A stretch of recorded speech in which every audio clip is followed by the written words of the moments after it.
नमस्कार, मी उमेश पाटोळे। खरं म्हणजे आज मी माझं वैयक्तिक मनोगत आपल्या समोर मांडण्यासाठी आलेलो आहे। आता थोड्या वेळापूर्वीच मी एक योजना बघितली। त्या योजनेचं नाव आहे लाडकी बहीण माझी। या योजनेअंतर्गत सरकारने महिलांना अतिशय चांगली फॅसिलिटी दिलेली आहे। परंतु काही बोलण्याच्या आधी मी सर्व महिलांची माफी मागतो आणि याच्यासाठी माफी मागतो की माझ्याकडून काय चूक झाली असेल किंवा मी जर काही उलटसुलट तुमच्याबद्दल बोललो असेल तर मला माफ करा। हे माझं पर्सनल ओपिनियन आहे, वैयक्तिक मनोगत आहे, जे मी आपल्यासमोर मांडू इच्छितो।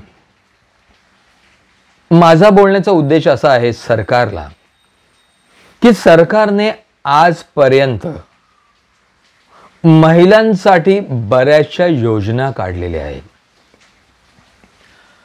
परंतु आपण एका दृष्टीने बघितलं तर दुसऱ्या साइडला तरुण वर्ग, माझा मुख्यत्वे करून तरुण मुलांबद्दलच्या गोष्टी बोलतोय मी। या तरुण मुलांना काय फॅसिलिटी देण्यात आलेल्या आहेत हे मला माहित नाही। आज समाजामध्ये जर तुम्ही बघायला गेलत तो मुलींना जो मान मिळतो तो मुलांना मिळत नाही। प्रत्येक घरामध्ये मुलगा जर कमवत नसेल तर त्याला तुच्छतेने वागवण्यात येतं। तू घरीत बसतोस, तू कमवत नाहीत, असे ताणे मारण्यात येतात। परंतु मुलीला तसं देण्यात येत नाही, ताणे देण्यात येणं शक्य नाही, कारण त्यांना बऱ्याचशा सुविधा उपलब्ध आहे आणि जर या सुविधा मिळाल्या नाहीत तर त्या उद्या लग्न करून दुसरीकडे जाऊ शकतात।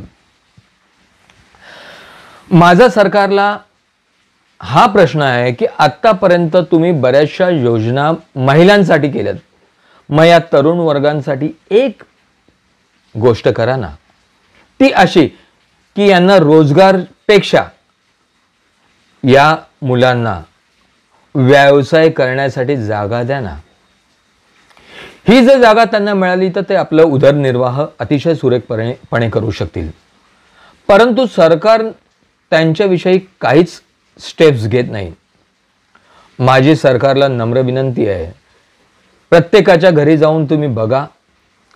प्रत्येक मुलगा ज्यावेळी तरुण वयात येतो त्यावेळी त्याच्या घरी त्याच्यावरती किती लोड येतो, त्याच्यावरती किती भार टाकला जातो, याच्या प्रत्येक आई वडिलांना या गोष्टीचा अनुभव आहे।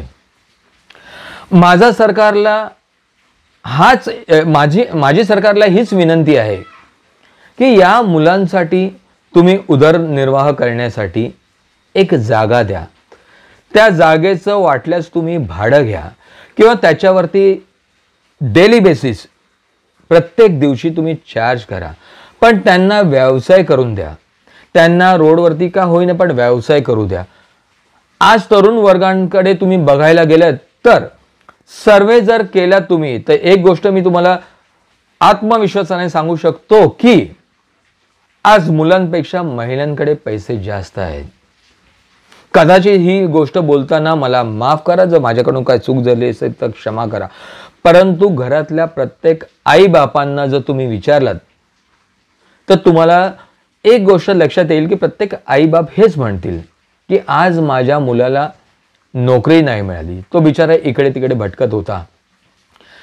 त्या आई बापांचं मनोगत, त्या आई बापांची व्यथा जर तुम्ही ऐकलीत तर तुमच्या अंगावरती पण शहारे येतील।